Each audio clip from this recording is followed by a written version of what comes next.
Hello students, स्वागत करता हूँ न्यू अकेडमी के इस यूट्यूब चैनल पे। Before discussion of 6 marks paper, this is something about my self. I have 6+ years of teaching experience and I have cleared many examinations conducted by Central Government Commission as well as department, and I have cleared SSC CGL examination 3 times। देख लेते हैं अब 3 मार्च को जो SSC CGL 2022 tyre 2 का जो paper हुआ था। ठीक है, जब क्वेश्चन नंबर 1 है, for what value of m will the system of equations 18x, ये एक सिस्टम ऑफ इक्वेशन दे रखी है, मीन्स पेयर ऑफ इक्वेशंस है, उसके क्या है, कोई सॉल्यूशन नहीं है। m की किस वैल्यू के लिए सिस्टम ऑफ इक्वेशन का कोई सॉल्यूशन नहीं है। अगर दो लाइंस हमें गिवन होती है तो दो लाइंस का सॉल्यूशन कब नहीं होता, जब वो दोनों लाइन क्या हो जाए, एक दूसरे के पैरेलल हो जाए। ठीक है, अगर ये line a1x plus b1y plus c1 equal to 0 है और ये line a2x plus b2y plus c2 equal to 0 है, तो अगर ये दोनों लाइंस पैरेलल है तो इनका कोई सॉल्यूशन नहीं होगा। इसके लिए कंडीशन क्या होगी, कंडीशन होगी a1/a2 इक्वल हो जाए किसके, b1/b2 के, और ये नॉट इक्वल हो जाए c1/c2 के। बिकॉज अगर ये यहाँ पे भी इक्वल हो जाएगा तो ये दोनों लाइंस कोइंसिडेंट लाइन हो जाएगी। कोइंसिडेंट लाइंस मीन्स एक दूसरे के ऊपर आ जाएगी, संपाती रेखाएं हो जाएगी, तो उस केस में इनफाइनाइट नंबर ऑफ सॉल्यूशन हो जाएंगे। ठीक है, हमें निकालना है कोई सॉल्यूशन नहीं है, means no solution, means lines are parallel, means a1/a2। तो a1 कितना है 18, x का कोएफिशिएंट a1 हो जाएगा। ठीक है, सेकंड में a2 कितना है 7 equal to b1 -72 b2 -m, minus से माइनस कैंसिल हो गया, 18 से ये कैंसिल हो गया, कितने टाइम्स 4 टाइम्स, तो m इक्वल टू कितना हो गया 7 × 4 28 आंसर हो जाएगा इसका। ठीक है, नेक्स्ट देखते हैं। सेकंड क्वेश्चन है सिंप्लीफाई द फॉलोइंग। हमें इसको क्या करना है, सिंप्लीफाई करना है। 2 to 5 का स्क्वायर रूट कितना हो जाएगा 15, 154 प्लस 15 कितना हो जाएगा 169, 169 का स्क्वायर रूट हो जाएगा 13, 13 प्लस 108 कितना हो जाएगा 1 to 1, ये 1 to 1 बनेगा ना पूरा। 1 to 1 का स्क्वायर रूट कितना हो जाएगा 11, 25 प्लस 11 हो जाएगा 36, तो स्क्वायर रूट ऑफ 36 ये बन जाएगा 6। ठीक है, 16 प्लस 6 का स्क्वायर रूट कितना हो जाएगा 4, इट मीन्स ये जो ऊपर वाला है वो पूरा 4 बन जाएगा। डिवाइड में क्या है देखो, 16 प्लस 19.25 इंटू 4 स्क्वायर मीन 16, तो ओवरऑल 16 क्या हो जाएगा, कॉमन आ जाएगा। ठीक है, स्क्वायर रूट के अंदर 16 कॉमन आएगा तो स्क्वायर रूट के बाहर क्या आ जाएगा 4 आ जाएगा। स्क्वायर रूट में क्या बन जाएगा 16 कॉमन आएगा तो यहाँ 1 बन गया, प्लस ये बन गया 19.25। अब 19 पॉइंट, ये 4 से 4 कैंसिल हो गया, ये हो जाएगा 19 और 1 20.25 आ गया। ठीक है, इस अगर पॉइंट हटाता हूँ तो 100 आ जाएगा डिवाइड में,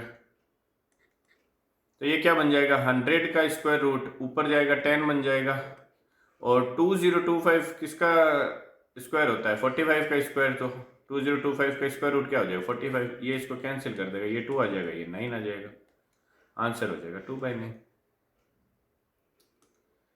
नेक्स्ट क्वेश्चन देखते हैं।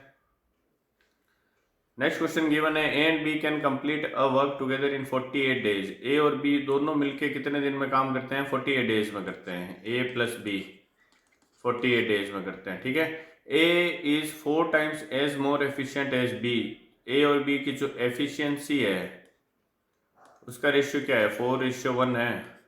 ठीक है, इन how many days can B alone complete the work. दोनों मिलके 48 डेज में करते हैं, तो इन दोनों की मिला के एफिशिएंसी कितनी है 5। इट मीन्स टोटल वर्क कितना हो जाएगा 48 × 5।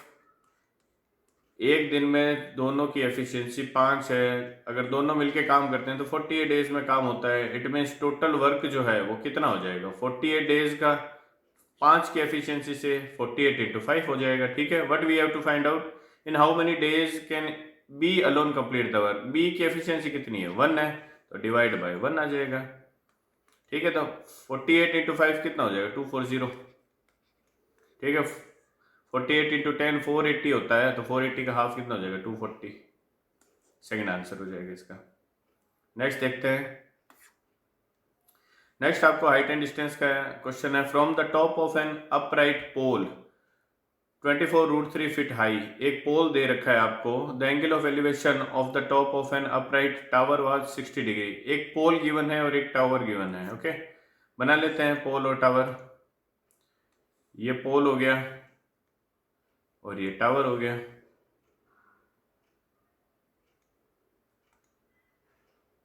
नेक्स्ट क्या गिवन है, ये जो पोल है from the top of upright pole, इस पोल के टॉप से the angle of elevation of the top of the upright tower, इसके टॉप से इसके टॉप से ये जो टावर है इसके टॉप का एंगल ऑफ एलिवेशन कितना दे रखा है आपको, 60 डिग्री दे रखा है। इट मीन्स अगर मैं इसको यहाँ से मैच कर देता हूँ तो ये एंगल जो बन रहा है ये क्या बन रहा है, 60 डिग्री बन रहा है। ये एंगल आ गया 60 डिग्री। इसकी हाइट आपको दे रखी है 24√3। ठीक है, तो इन दोनों का बेस क्या होगा, सेम होगा। इनको मैच कर देते हैं, ये बेस हो गया इसका। ये 60 डिग्री दे रखा है। If the foot of the pole was 60 feet away from the foot of the tower, ये 60 मीटर है, तो ये अगर 60 है तो ये भी 60 होगा। ठीक है, ये 30 डिग्री है, तो 30 के सामने 1 होता है, तो 60 के सामने कितना होता है, √3 होता है। ठीक है, तो 1 की वैल्यू अगर 60 है तो √3 की वैल्यू कितनी हो जाएगी, 60√3 होगी। ठीक है, ये कितना है, 24√3 है, तो यहाँ तक जो हाइट होगी वो कितनी होगी, 24√3, और उससे ऊपर कितनी है, 60√3। पूछ क्या रहा है, तो मीनार की ऊंचाई क्या हो जाएगी, 24√3 प्लस 60√3, 84√3 आंसर हो जाएगा इसका। Next, Mrs. Deepa Devi saves 30% of her salary if she receives 42,000 per month as her salary. What is her monthly expenditure? Income क्या होता है, इनकम इक्वल टू होता है एक्सपेंडिचर प्लस सेविंग। ठीक है, 30% क्या करती है, सेविंग करती है। सपोज इनकम अगर 100 है तो 30% अगर सेविंग कर रही है तो एक्सपेंडिचर कितना हो जाएगा, 70 नहीं हो जाएगा। ओके, टोटल 42,000 मीन्स 100 की वैल्यू, अगर मैं इसको रेशियो में लिखता हूँ या सीधे ही लिख लो, ये 100 की वैल्यू अगर 42,000 है, what we have to find out, उसका मासिक व्यय मीन्स एक्सपेंडिचर निकालना है। ये 100 की वैल्यू है, आपको 70 की वैल्यू फाइंड आउट करनी है। तो 42 × 7 कर लो सीधा, 7 2 जा 14, 1 कैरी, 7 4 जा 18 और 1 294 से रिलेटेड आंसर आ जाएगा। ये आंसर हो गया। Next, what is the perimeter of A square. एक स्क्वायर का पेरीमीटर क्या होगा, जो इंस्क्राइब्ड है इन ए सर्कल ऑफ रेडियस 5। एक सर्कल है, उसके अंदर आपको स्क्वायर दे रखा है। ये एक सर्कल है, इसके अंदर में क्या दे रखा है, स्क्वायर गिवन है। ये एक स्क्वायर आ गया इसके अंदर में, सेकेंड, ये कुछ ऐसा है। ठीक है, ये स्क्वायर दे रखा है आपको। सर्कल की रेडियस कितनी है, 5 है। इट मीन्स डायमीटर कितना हो जाएगा, 10। तो ये जो सर्कल का डायमीटर होगा ये क्या होगा, इसका डायगोनल हो जाएगा ना। जो सर्कल का डायमीटर होगा वो स्क्वायर का क्या हो जाएगा, डायगोनल हो जाएगा। अब इस डायगोनल की वैल्यू कितनी हो जाएगी, 5 अगर रेडियस है तो डायगोनल की वैल्यू हो जाएगी 10। ये 10 है। ओके, और अगर इसकी स्क्वायर की साइड में ए लेता हूं तो ये भी ए होगा स्क्वायर। तो जो डायगोनल होता है वो कितना होता है, √2a होता है। इट मीन्स √2a की वैल्यू कितनी होगी, 10। ए की वैल्यू कितनी हो जाएगी, 10/√2।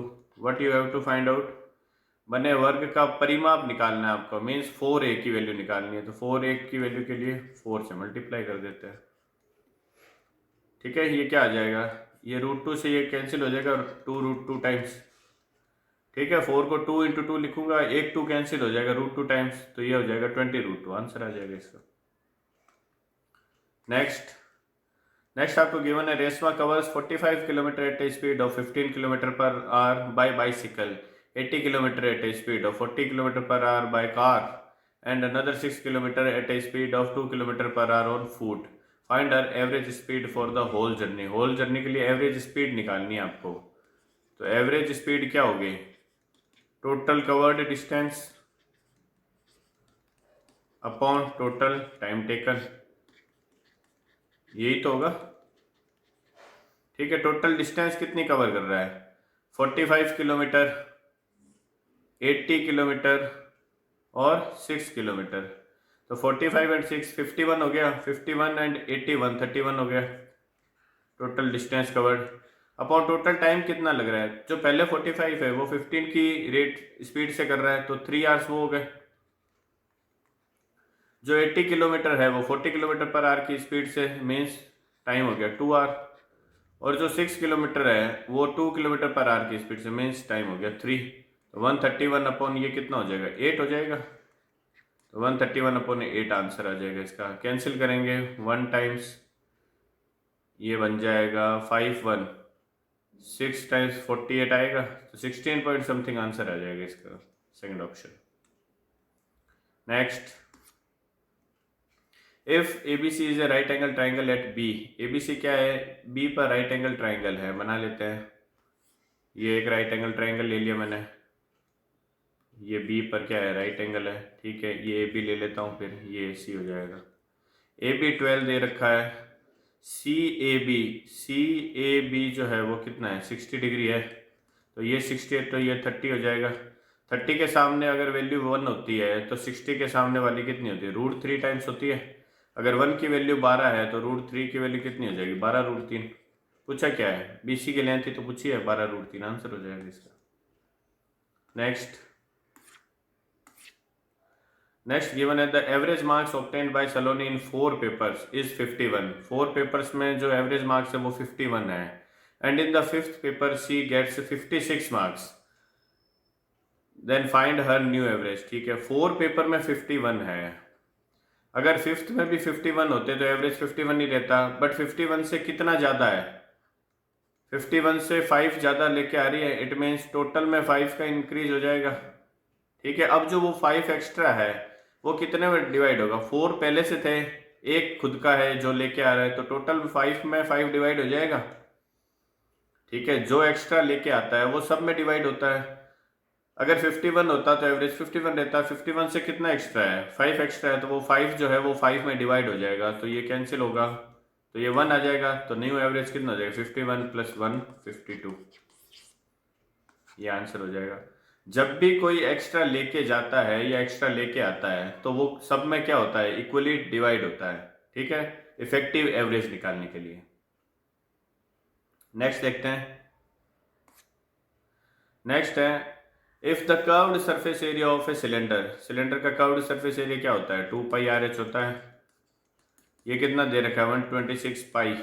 ऊंचाई कितनी दे रखी है? 14, मीन्स h की जगह क्या है? 14 है। तो बेलन का आयतन निकालना है। यहाँ से रेडियस आ जाएगी, पाई से पाई कैंसिल हो जाएगा, 14 से ये कैंसिल हो जाएगा, 9 टाइम्स, इट मीन्स रेडियस क्या आ गई? 9/2 आ गई। ठीक है, बेलन का आयतन निकालना है, तो वॉल्यूम क्या होता है? πr²h, pi into r² into h कितना है? 14 है, तो ये इससे कैंसिल हो जाएगा 7 टाइम्स। तो 9 × 9 81, 81 × 7 करेंगे अगर, तो 8 7 56 होता है। ठीक है, 560 और इसमें 7 और ऐड कर देंगे तो 567/2 पाई आ जाएगा ये। तो 556 का आधा 280 और 7 का आधा 3.5, 280 यानी 283, 1/2 पाई आंसर हो जाएगा इसका। नेक्स्ट देखता हूँ। नेक्स्ट आपको गिवन है for a sample data mean 60 दे रखा है और मीडियन 48 दे रखा है। फॉर दिस डिस्ट्रीब्यूशन मोड आपको बहुलक निकालना है। तो मोड क्या होता है? डायरेक्ट फॉर्मूला है इन तीनों के रिलेशन का। मोड इक्वल टू होता है 3 टाइम्स मीडियन -2 टाइम्स मीन। सीधी वैल्यू पुट करनी है। 3 टाइम्स मीडियन, 3 × 48 -2 × मीन कितना है? 60 दे रखा है, तो 3 × 48 कितना हो जाएगा? 150 में से 6 कम कर देते हैं, 144 माइनस ये 120 आ गया, तो ये आंसर हो गया 24। ठीक है, नेक्स्ट नेक्स्ट आपको दे रखा है the mode of the following data, independent data given है तो मोड इंडिपेंडेंट डेटा का निकालना तो सबसे इजी है।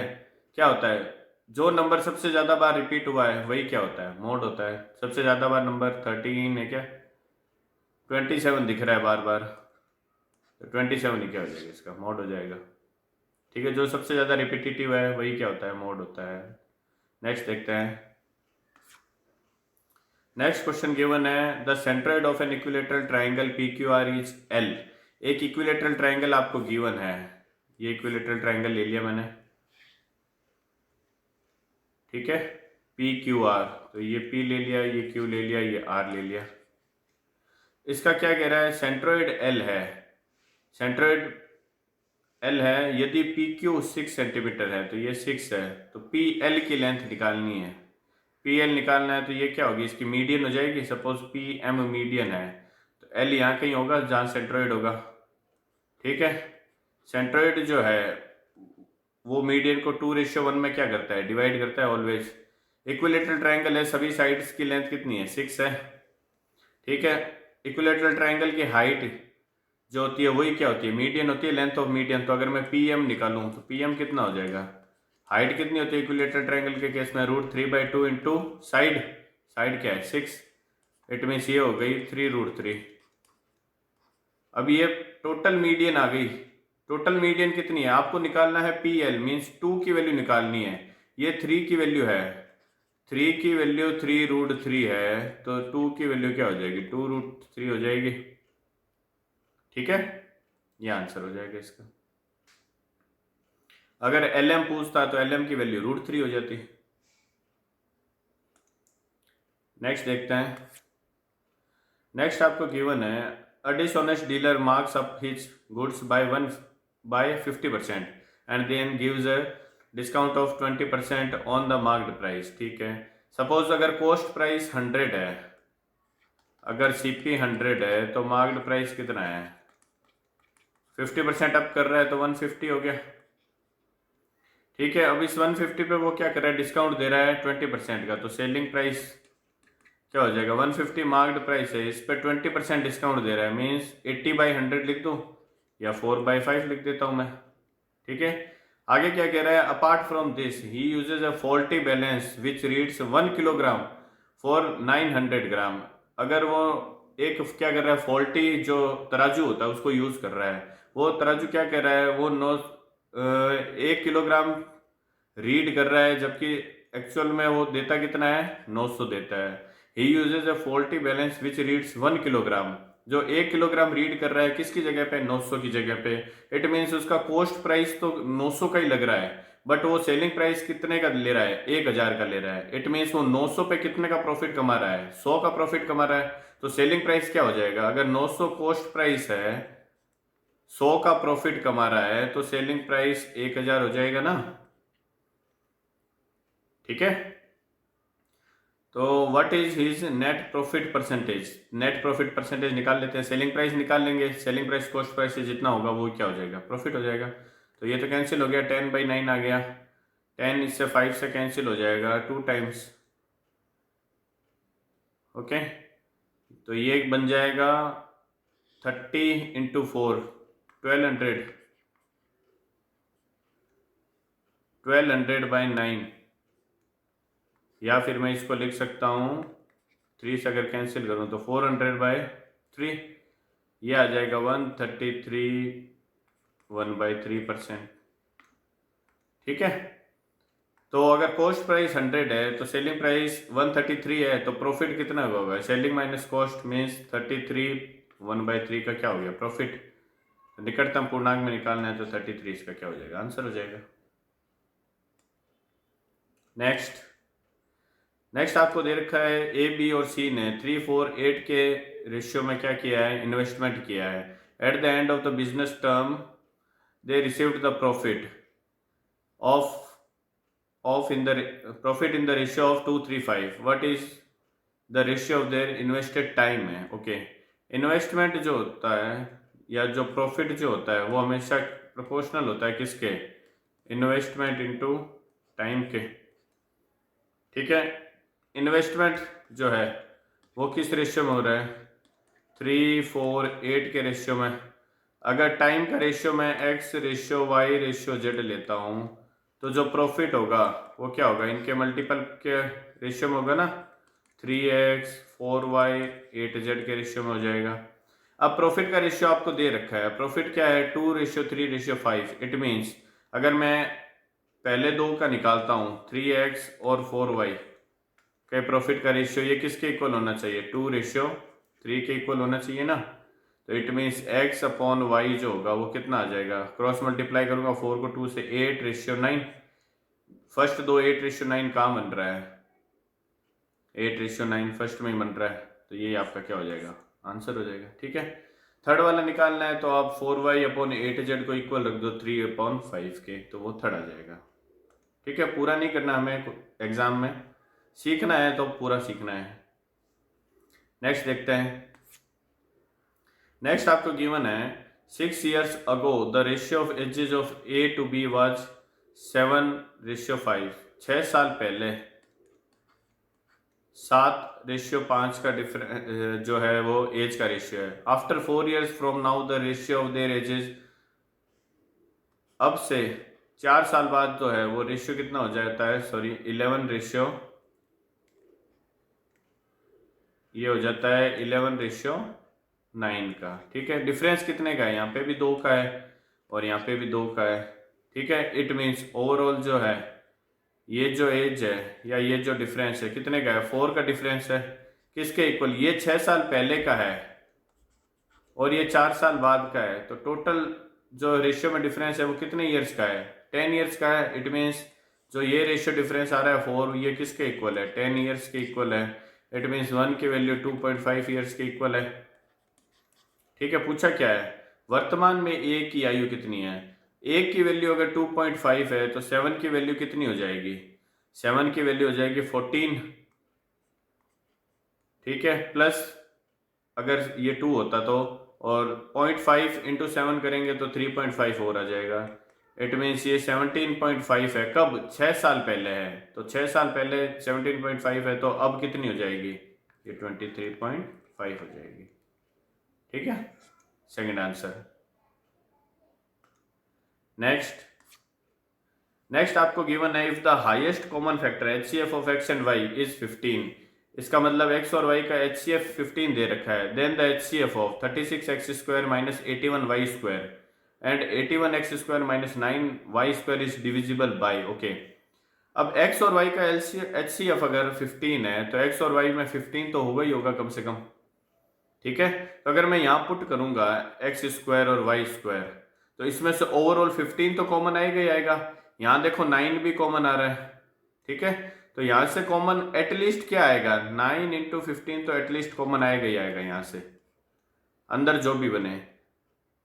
यहाँ पे भी देखिए 9 कॉमन आ रहा है और x² माइनस y² है, तो 15 यहाँ से भी क्या आएगा, कॉमन आएगा। इट मीन्स इसमें से भी एटलीस्ट 9 और 15 तो कॉमन आएगा।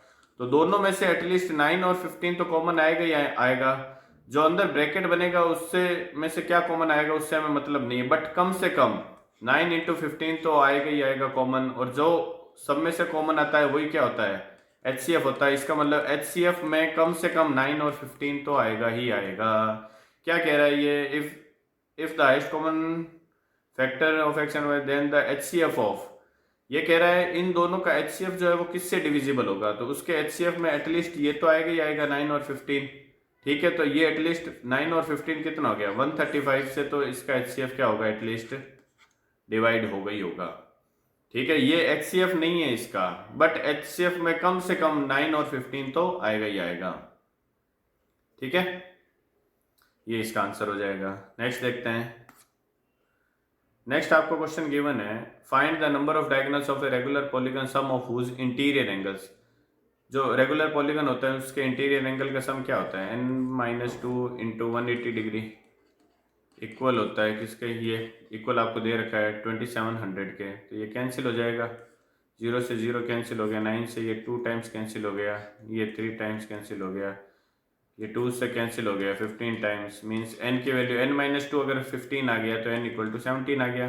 डायगोनल्स क्या होता है, n-3/2 ही तो होता है, n कितना है 17 -3 करूँगा तो कितना आ जाएगा 14/2, 2 से कैंसिल हो जाएगा। 7 टाइम्स 17 इंटू 7 कितना होता है 119 हो जाएगा। ठीक है, 17 इंटू 3 51 होता है ना, 170 में से 51 अगर सब्ट्रैक्ट करेंगे तो 119 आंसर हो जाएगा इसका। नेक्स्ट आपको गिवन है in 5 years the simple interest on an amount of ₹X is 2/5 of the principal. एक अमाउंट x है जो इंटरेस्ट सिंपल इंटरेस्ट उस पर 5 साल में जो आ रहा है वो क्या है 2/5 ऑफ द प्रिंसिपल है। इट मीन्स अगर 5 क्या है प्रिंसिपल है तो 2 उसका क्या आ रहा है सिंपल इंटरेस्ट आ रहा है। कितने सालों में 5 सालों में। 5 सालों में ये इतना है तो 1 साल का अगर मुझे निकालना हो तो मैं 5 से क्या कर दूं इसको डिवाइड कर दूं।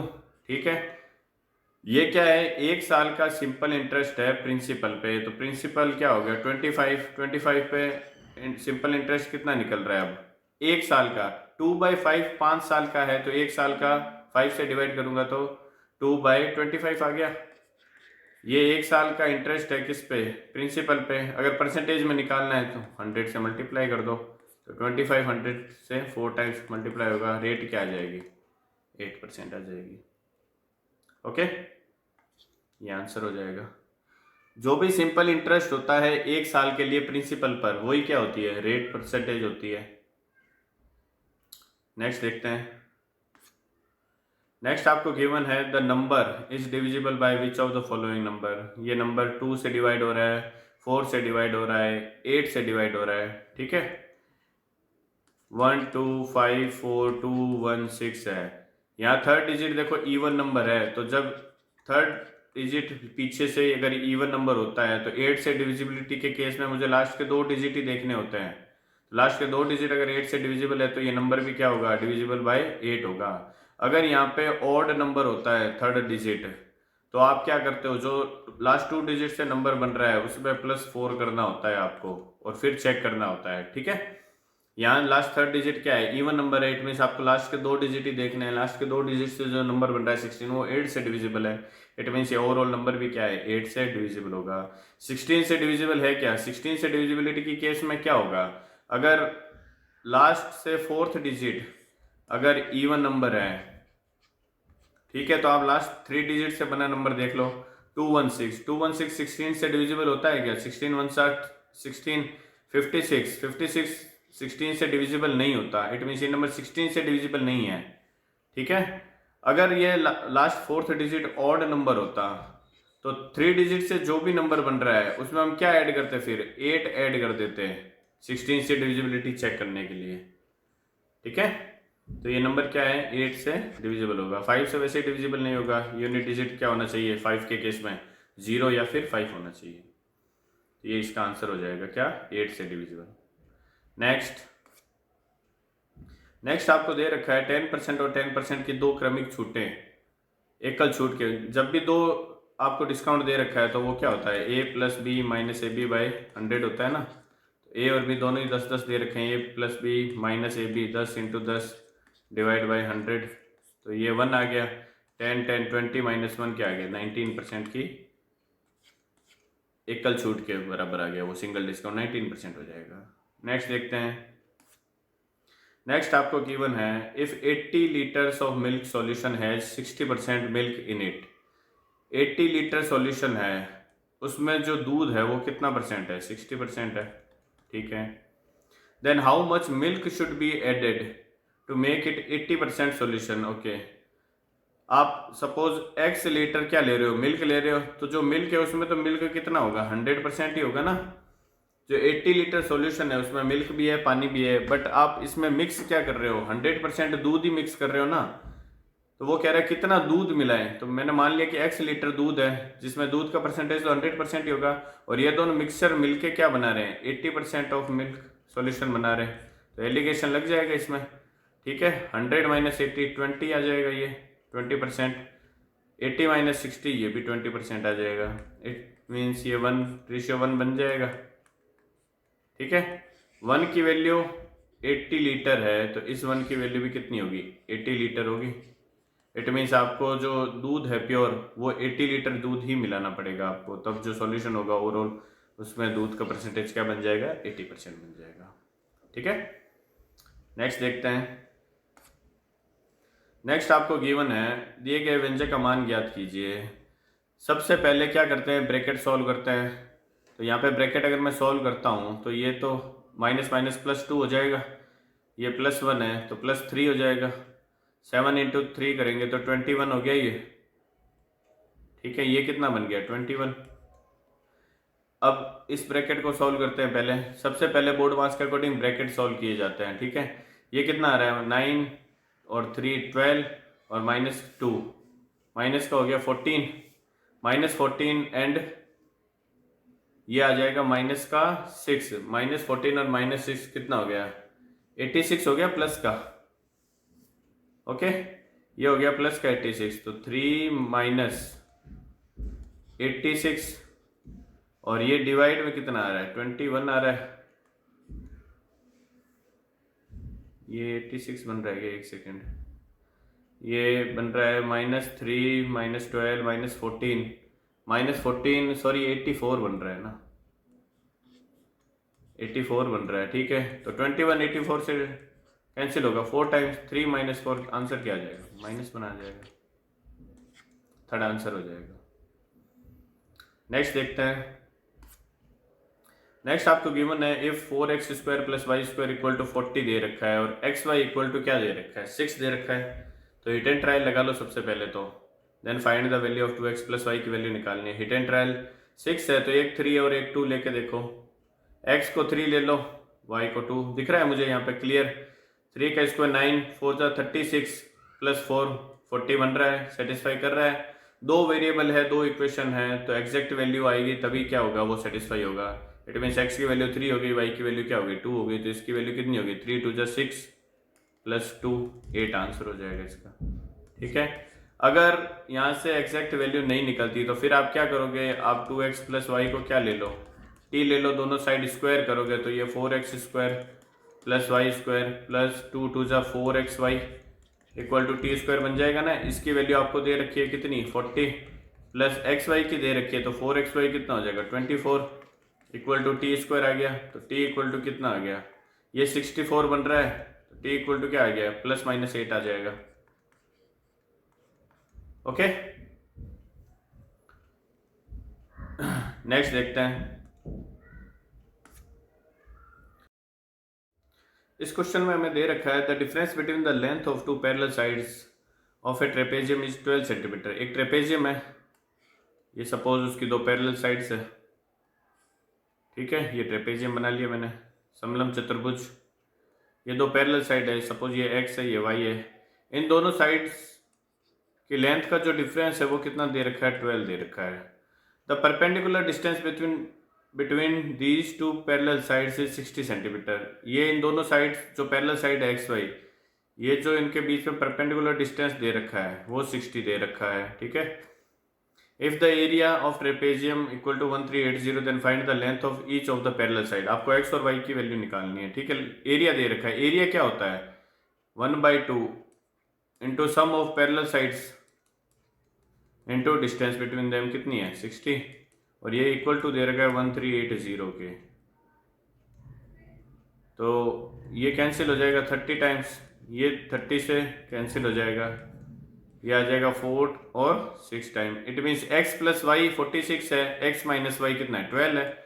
तो x + y अगर 46 है तो इन दोनों को अगर मैं ऐड करता हूँ तो y से y कैंसिल हो जाएगा, 2x = कितना आ जाएगा, 58 आ जाएगा। तो x = क्या आ जाएगा, 29। x अगर 29 आ गया तो x - y अगर मैं रखता हूँ, ठीक है, तो y क्या आ जाएगा, y आ जाएगा 29 - 12, तो y की वैल्यू आ जाएगी 17। ये आंसर हो जाएगा। ठीक है, आपको सिर्फ एग्जाम में आंसर लगाना होता है। तो अगर x की वैल्यू 29 आ गई तो 29 और कहीं नहीं है, तो आप सीधा लगा सकते हो, y निकालने की ज़रूरत ही नहीं है। ओके, नेक्स्ट देखते हैं। नेक्स्ट आपको गिवन है, the probability of solving a problem by 3 students A, B, C are 3/7, 5/9 and 1/5 respectively. The probability that problem will be solved is. ये क्या है, आपको निकालना है कि प्रॉब्लम सॉल्व होनी चाहिए, उसकी प्रोबेबिलिटी कितनी है। तो प्रॉब्लम कितने तरीके से सॉल्व हो सकती है, ठीक है, चाहे तीनों में से कोई एक छात्र कर दे या दो कर दे या तीनों कर दे, ठीक है। तो यहाँ कंडीशंस बनेगी, कैसी कंडीशन बनेगी, सपोज पहले 3 स्टूडेंट्स हैं, तीनों में से कोई एक अगर सॉल्व कर रहा है, सपोज ए ने प्रॉब्लम सॉल्व कर दी, बी ने नहीं की, सी ने नहीं की, ए ने नहीं की, बी ने कर दी, सी ने नहीं की, ए ने नहीं की, बी ने नहीं की और सी ने कर दी प्रॉब्लम सॉल्व, ठीक है।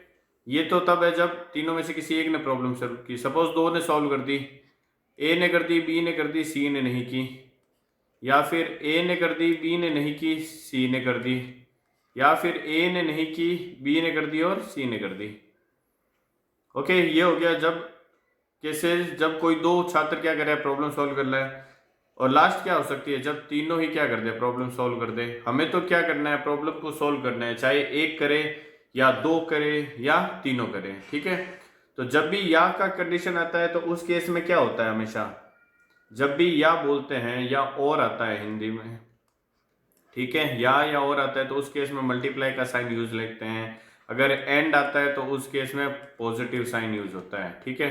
तो फर्स्ट कंडीशन क्या है, पहला सॉल्व कर रहा है तो बाकी दोनों सॉल्व नहीं कर रहे हैं, तो पहला सॉल्व करने की प्रोबेबिलिटी कितनी है, 3/7, ठीक है। दूसरे तीसरे को सॉल्व नहीं करनी है, ये मस्ट कंडीशन है, तो मल्टीप्लाई आएगा यहाँ पे। मैं पहले केस की बात कर रहा हूँ, सिर्फ इस केस की, ठीक है। तो सेकंड के सॉल्व करने की 5/9 है, तो सॉल्व ना करने की कितनी हो जाएगी, 4/9, और थर्ड के सॉल्व ना करने की 4/5, ठीक है। ये फर्स्ट कंडीशन बन गई। या क्या हो जाए, सेकंड कंडीशन क्या है, पहला सॉल्व ना करे, पहले के सॉल्व ना करने की 4/7, दूसरा सॉल्व कर दे, दूसरे सॉल्व करने की 5/9, ओके। तीसरा सॉल्व ना करे, तीसरे सॉल्व ना करने की 4/5, प्लस थर्ड कंडीशन क्या है, पहला भी सॉल्व ना करे, दूसरा भी ना करे, तीसरा कर दे, तो पहले के सॉल्व ना करने की 4/7, दूसरे के सॉल्व ना करने की 4/9 और तीसरे के सॉल्व करने की 1/5, ठीक है। ये तीनों प्रोबेबिलिटी बनी है जब तीनों में से कोई एक सॉल्व कर रहा है। नेक्स्ट क्या है, पहला दूसरा सॉल्व कर दे, तीसरा ना करे, तो पहले दूसरे के सॉल्व करने की 3/7 इंटू 5/9, तीसरा ना करे तो 4/5, प्लस ये क्या है, नेक्स्ट कंडीशन फिफ्थ कंडीशन क्या है, पहला कर दे 3/7, दूसरा ना करे, ठीक है, दूसरे को नहीं करनी तो 4/9 और तीसरा कर दे 1/5। नेक्स्ट कंडीशन, पहला ना करे 4/7, दूसरा कर दे 5/9 और तीसरा भी कर दे 1/5, या फिर तीनों ही सॉल्व कर दे प्रॉब्लम को, तो ये क्या हो जाएगा, 3/7 इंटू 5/9 इंटू 1/5, ठीक है। तो ये क्या हो जाएगी, ओवरऑल प्रोबेबिलिटी आ जाएगी। सॉल्व करना है इसको, देखो 7, 9 और 5 क्या हो रहा है, सब में आ रहा है ना, डिनोमिनेटर में 7, 9, 5, तो 7, 9, 5 का डिनोमिनेटर कितना हो जाएगा, 9 इंटू 5 कितना हो जाएगा, 45, और 45 इंटू 7 अगर करते हैं तो वो कितना आ जाएगा, 45 इंटू अगर मैं 5 करता हूँ, 45 इंटू 7 करना है हमें, है ना। अगर मैं 50 इंटू 7 करता तो वो कितना आता, 350 आता, ठीक है। तो 350 में से 5 आपको सब्ट्रैक्ट करना है 7 टाइम्स, तो वो कितना आ जाएगा, 315 आ जाएगा। तो डिनोमिनेटर में तो 315 बन रहा है, न्यूमरेटर कितना बनेगा, देखो यहाँ न्यूमरेटर बन रहा है कितना, 4 इंटू 4 16, और 16 इंटू 3 48 यहाँ बन रहा है। यहाँ कितना बन रहा है, 5 4 20 इंटू 4 80 यहाँ बन रहा है, ठीक है। मैं अलग साइन से लिख लेता हूँ, ये यहाँ 48 बन रहा है, ये 80 बन रहा है, यहाँ 16 बन रहा है न्यूमरेटर, यहाँ कितना बन रहा है, 60 बन रहा है न्यूमरेटर, यहाँ 20 बन रहा है न्यूमरेटर, यहाँ न्यूमरेटर 12 बन रहा है, और यहाँ न्यूमरेटर कितना बन रहा है, 15 बन रहा है। तो इन सबको आपको क्या करना है, ऐड करना है। तो 80 60 कितना हो गया, 80 60 140 और 20 160 हो गया ये, और 160 और ये कितना बन गया, 12 और 48 160 और ये 60 बन गए, 220 और ये कितना बन गए, 31 बन गए ना, 220 और 31 कितना हो गया, 251। ये आंसर हो जाएगा इसका, थर्ड आंसर, ठीक है, ये अच्छा क्वेश्चन था, कैलकुलेशन थी। अगर किसी ने प्रोबेबिलिटी पढ़ रखी है तो उसको दिक्कत नहीं आएगी इसमें। नेक्स्ट देख लेते हैं। नेक्स्ट आपको गिवन है a pyramid has an equilateral triangle as its base of which each side is 8 centimetre. एक इक्विलेटरल ट्राइंगल है जिसकी ईच साइड क्या है 8 सेंटीमीटर है। तो ये इक्विलेटरल ट्राइंगल ले लेता हूं मैं एक,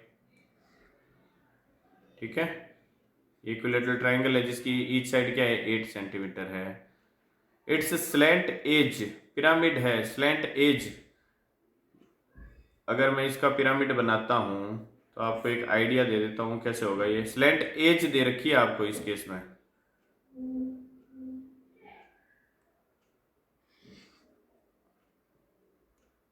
ये पिरामिड कुछ इस तरीके से बनेगा, ये यहां से, ठीक है। ये इसकी क्या हो जाएगी, एक फेस हो जाएगी।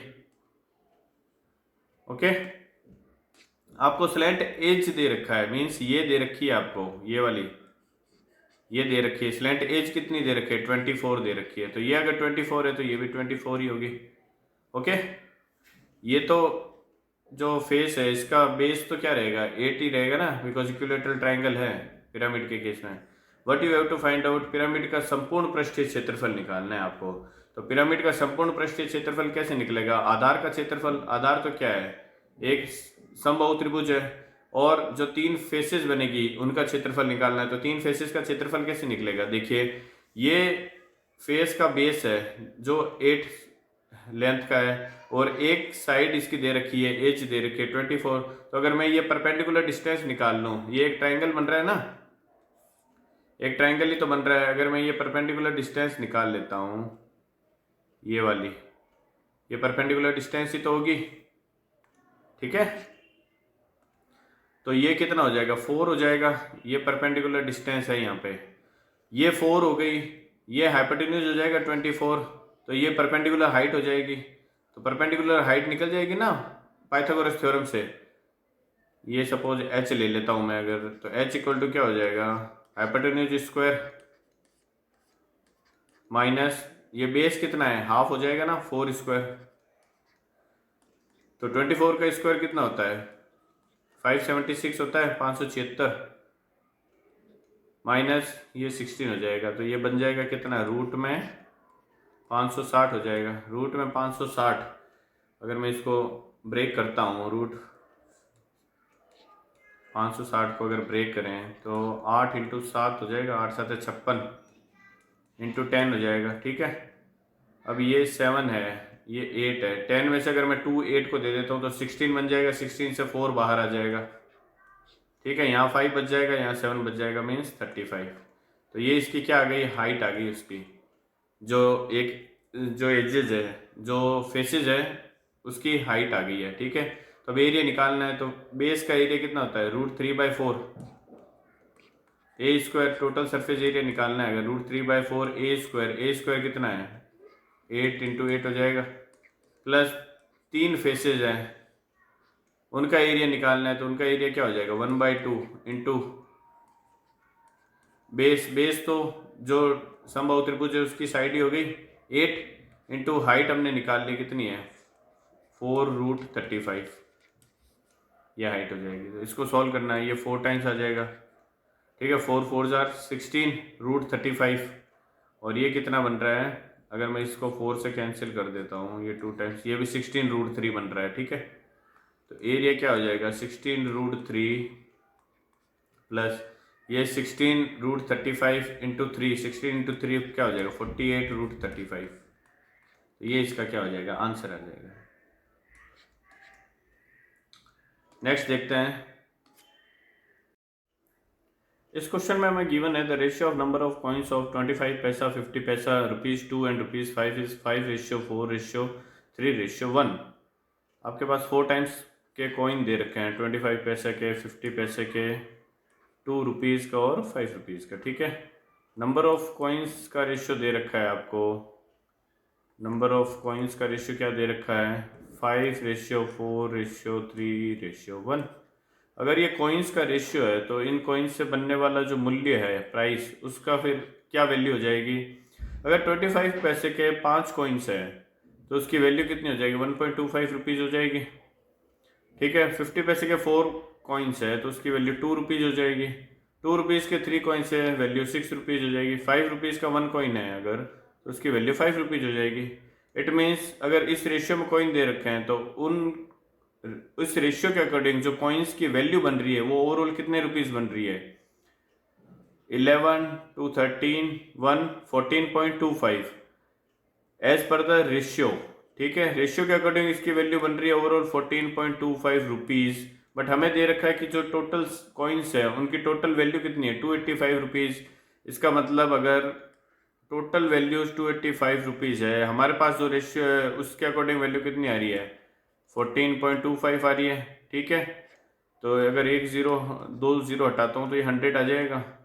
ये इसका डबल ही तो दे रखा है। अगर 1 ज़ीरो में यहाँ का यहाँ यूज़ ले लेता हूँ तो ये इससे कैंसिल हो जाएगा 2 टाइम्स, तो 2 इंटू 10 क्या हो जाएगा, 20। आई बात समझ में। इसका मतलब 1 रुपीज़ की वैल्यू जो है वो 20 के इक्वल आ रही है। ठीक है, तो 25 पैसे की टोटल वैल्यू कितनी है, 1.25 रुपीज़ है। तो 1.25 रुपीज़ है, इसका मतलब 1 रुपीज़ की वैल्यू 20 है, तो 1.25 रुपीज़ की वैल्यू कितनी हो जाएगी, 25 रुपीज़ हो जाएगी ना। 1.25 की वैल्यू 25 रुपीज़। अब अगर ये 25 रुपीज़ बन रहा है तो 25 पैसे से 25 रुपीज़ बनाने के लिए हमें कितने कॉइन्स चाहिए होंगे। 25 पैसे से 1 रुपये बनता है 4 कॉइन्स में, तो 25 रुपीज़ बनेंगे कितना है, 25 इंटू 4, 100 कॉइन्स। इसका मतलब नंबर ऑफ कॉइन्स की अगर मैं बात करता हूँ तो 25 पैसे के 100 कॉइन्स है। आपको डिफरेंस निकालना है किन्हीं दो में, 25 पैसे एंड 5 रुपीज़ में डिफरेंस निकालना है नंबर ऑफ कॉइन्स में। तो 5 रुपीज़ से रेशियो के अकॉर्डिंग वैल्यू कितनी बन रही है, 5 बन रही है। 1 रुपीज़ की वैल्यू 20 है तो 5 रुपीज़ की वैल्यू कितनी हो जाएगी, 100 हो जाएगी। ठीक है, ये 100 रुपीज़ है, सॉरी 100 रुपीज़ है यहाँ पे। तो 5 रुपीज़ के कॉइन से 100 रुपीज़ बनाना है आपको, तो नंबर ऑफ कॉइन्स कितने चाहिए होंगे, 20 चाहिए होंगे। ये नंबर ऑफ कॉइन्स आ गए। आपको क्या निकालना है, इन दोनों कॉइन्स के बीच का डिफरेंस निकालना है। तो डिफरेंस आपको दिख रहा है कितना है, 80 कॉइन्स। ठीक है, ये आंसर हो जाएगा इसका। नेक्स्ट क्वेश्चन देख लेते हैं। नेक्स्ट क्वेश्चन दे रखा है फाइंड द अमाउंट। अमाउंट निकालना है आपको, मीन्स मिश्रित निकालना है, integral value only. Okay, if a sum of ₹6580, ये आपको दे रखा है क्या, principal is being borrowed at 10% interest per annum for 2 years। If interest is compounded half yearly, अर्धवार्षिक दे रखा है आपको। ठीक है, हाफ ईयरली दे रखा है तो रेट क्या हो जाएगी, फिर रेट हाफ हो जाती है कितनी, 5%। और टाइम क्या हो जाएगा, टाइम डबल हो जाता है। टाइम आपको 2 years दे रखा है, मीन्स 4 years हो जाएगा। ठीक है, तो जब भी ऐसी स्टैंडर्ड रेट दे रखी है तो आपको डायरेक्ट याद होना चाहिए कंपाउंड इंटरेस्ट कितना बनता है। ठीक है, स्टैंडर्ड रेट क्या हो गए, 4%, 5%, 6%, 8%, 10%, 12%, 15%। एटलीस्ट इतने रेट पे आपको 2 साल और 3 साल तक का एटलीस्ट याद होना चाहिए। 5% और 10% के केस में 4 साल तक का आपको कंपाउंड इंटरेस्ट याद होना चाहिए। ठीक है, क्या होता है 5% के केस में, पहले साल 5% ही लगता है, दूसरे साल कितना हो जाता है, ये 10.25% हो जाता है, तीसरे साल हो जाता है ये 15.76%। ठीक है, फोर्थ ईयर कितना हो जाता है, ये 21.55% हो जाता है। तो 4 साल बाद आपको कंपाउंड इंटरेस्ट निकालना है, तो 4 साल का कंपाउंड इंटरेस्ट कितना बनता है 5% रेट पे, 21.55 बनता है। ठीक है, प्रिंसिपल 6500 दे रखा है तो इसका 21.55 निकालना है आपको। तो 21.55 निकालने के लिए 20% निकाल लो पहले। 10% की वैल्यू 650 है तो 20% की वैल्यू कितनी हो जाएगी, 1300, 1300 हो जाएगी। 1% की वैल्यू कितनी हो जाएगी, 65। ठीक है, 0.55 आप 0.5 की निकाल लो ना, आधा परसेंट, इसका आधा परसेंट कितना हो जाएगा, 66 का आधा 33 होता है, तो ये 32.5 आ जाएगा। ठीक है, तो ये आपका इंटरेस्ट बन जाएगा 0.5, ये हो जाएगा 7, ये हो जाएगा कितना 9, 1397, मीन्स आपको अराउंड हो जाएगा 1398 रुपीज़ का क्या बन जाएगा, कंपाउंड इंटरेस्ट बन जाएगा। इसको आप प्रिंसिपल में ऐड कर दो तो 6500 और ये करीब 1400, तो 7900 क्या हो जाएगा, इसका आंसर हो जाएगा। ठीक है, ये इसका आंसर हो जाएगा। ये स्टैंडर्ड रेट से आपको याद होना चाहिए, अगर याद नहीं है तो फिर आप निकाल भी सकते हो। ठीक है, चलिए नेक्स्ट देख लेते हैं। लास्ट क्वेश्चन है, find the exact value of cos 120। cos 120 की वैल्यू क्या होगी? cos 120 को मैं cos 90 प्लस 30 लिख सकता हूँ। cos 90 के कारण क्या हो जाएगा, चेंज हो जाएगा किस में, साइन में। ओके, साइन 30 आएगा। अब 90 प्लस थीटा है, ये 90 प्लस थीटा सेकंड क्वाड्रेंट में होता है। सेकंड क्वाड्रेंट में पॉजिटिव क्या होता है, सिर्फ साइन और कोसेक ही होता है। यहाँ कोस है तो कोस का जो भी बनेगा साइन वो किसका आएगा, माइनस साइन का आएगा। तो माइनस साइन 30, माइनस साइन 30 क्या होता है, साइन 30 की वैल्यू 1/2 होती है, तो ये आ जाएगा माइनस का 0.5। ठीक है, तो ये सभी 30 क्वेश्चन जो थे 6 मार्च के वो हमने डिस्कस कर लिए। ठीक है, मिलते हैं अगले सेशन में। Till then bye bye and take care.